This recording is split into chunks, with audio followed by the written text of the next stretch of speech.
हिले के पलंगिया त रोज हिलता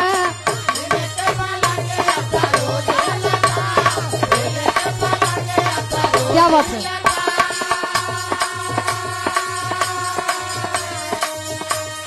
बाकी ऊ भतार में न मजा मिलता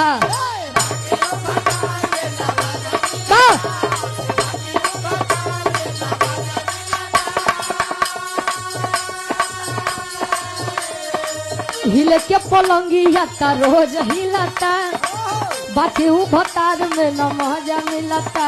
लेकिन कहे चौकी पहो त नहीं थे सही से मिलनवा बलम के बाउर बेलनवा बलम के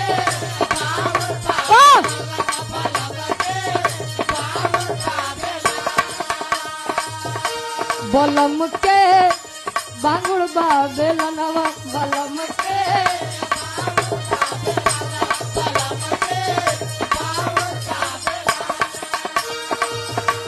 बलम के बांगुड़ बेलनवा बलम